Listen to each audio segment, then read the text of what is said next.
Hello mga kalangga. Yan, magluluto si RB ng talong. Talong. Ayan o, talong. Eggplant. In English. At sasahugan ko ng 1 kilong tuna na isda. Ay, isang latang isda lang pala. Isang lata na century tuna lang pala. Ayan. Century tuna ang isasahog ko sa talong.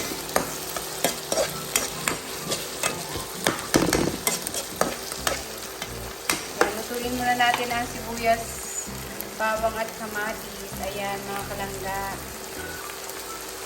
Mga palalabs ko dyan. Shout out sa mga kalangga ko dyan. Sa Team Solid Kalangga. Hello, mega love shout out. Ayan, luto tayo ng kung ano lang ang makita sa rep na gulay at kung ano lang makita sa cabinet na mga dilata. Ayan. So, ayan. Sasahugan natin ng dilata. Ayan, no. Skipjack tuna. Ayan. Sa curry pork yan binili. So, yan ang aking lutuin mga kalangga. Kusan. So, ayan. Malapit ang maluto. Konti-konti nang nalalanta ang kamatis, sibuyas, bawang. Ayan.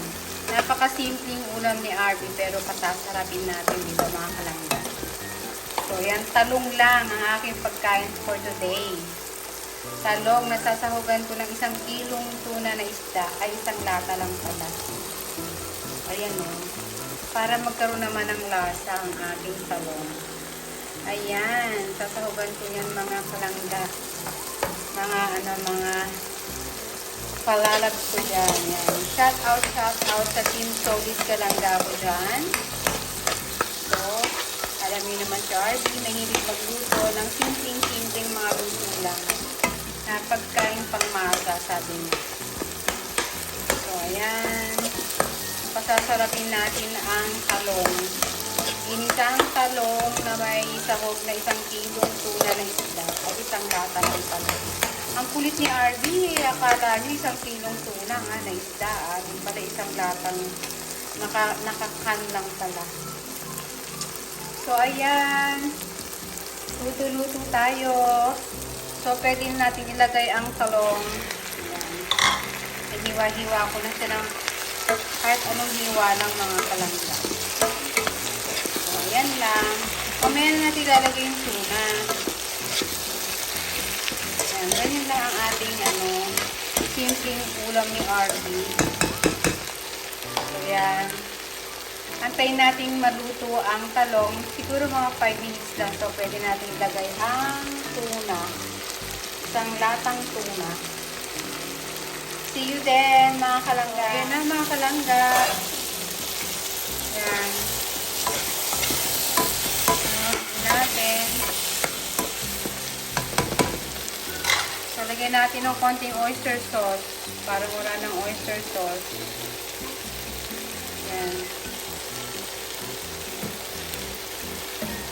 Lagyan natin ng pepper. So, ayan. Kung ano-anong luto lang na makikita sa ref. Diba?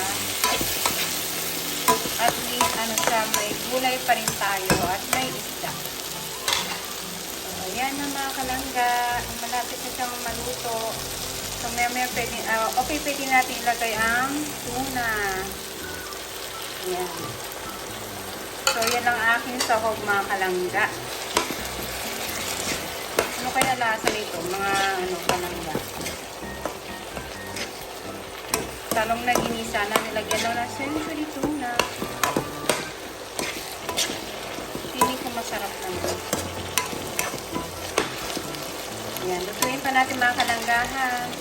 So, yan ang aking menu for today. Ayan, talong, naginisa na sinahugan ng century tuna. So, takpan muna natin mga kalangga ha. Bye-bye! See you then! Mga kalangga, ito ng aking ginisang talong na may century tuna. Let's eat.